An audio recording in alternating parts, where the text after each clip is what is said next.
السلام علیکم دوستو۔ حضرت داؤد علیہ السلام کی قوم کے 70,000 افراد عیلہ نامی بستی میں رہتے تھے۔ اللہ تعالیٰ نے ان لوگوں پر بہت سے انعامات و کرامات نوازے تھے، لیکن جب راحت و سکون میسر ہوا تو یہ لوگوں پر ظلم کرنے لگے۔ اللہ نے ان کو خبردار کیا، ہفتے میں ایک دن ہفتے کے دن شکار نہ کرنا، اتوار سے جمعہ تک جتنا تم شکار کر سکتے ہو کر لو، لیکن ایک دن اللہ کی عبادت اور مخلوقات پر امن کے لیے رکھ دو۔ یوں اللہ نے ان کا امتحان لینا شروع کر دیا۔ وہ اتوار سے لے کر جمعہ تک سمندر میں مچھلیاں پکڑنے لگتے تو مچھلیاں زیادہ مقدار میں ہاتھ نہ آتی، اور ہفتے کے دن سمندر کو دیکھتے تو ان کو بڑی مچھلیاں نظر آتی۔ ان لوگوں میں سے ایک شخص کو شیطان نے بہکا دیا، اسے اللہ کی نافرمانی پر اکسانے لگا اور کہنے لگا، تم پریشان مت ہو، اگر تم میرے مشورے پر عمل کرو گے تو تم کبھی شکار سے محروم نہ رہو گے۔ تو پھر کیا تھا؟ شیطان کے کہنے پر اس شخص نے شکار کی غرض سے اپنے جال کو سمندر میں پھینک دیا تاکہ کافی ساری مچھلیاں پھنس سکے۔ شیطان نے اسے مشورہ دیا کہ اس مچھلی کو اتوار کے دن نکالنا، اور اس طرح تم اللہ تبارک و تعالیٰ کی نافرمانی سے بھی بچ جاؤ گے اور تم شکار بھی کر لو گے۔ وہ اتوار کے دن ان کو نکالتا، خوشی سے کھاتا اور بیچتا بھی۔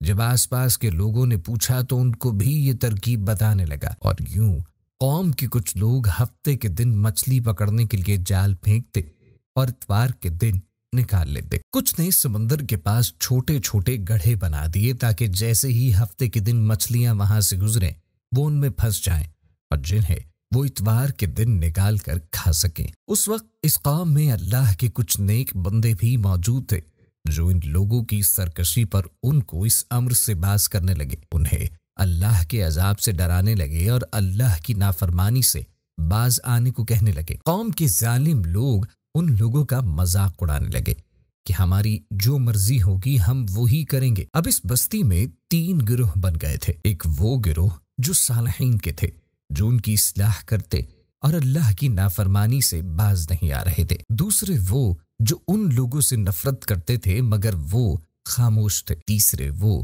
جو مسلسل اللہ کے احکام کی نافرمانی کر رہے تھے اور گمراہوں میں سے تھے۔ تو اللہ کے نیک بندوں نے اس بستی کے بیچوں بیچ ایک دیوار کھڑی کر دی اور اللہ کی نافرمانی کرنے والوں کو ایک طرف کر دیا، اور ہم ایک طرف رہیں گے ان لوگوں کے ساتھ جو اللہ کے فرما بردار ہیں۔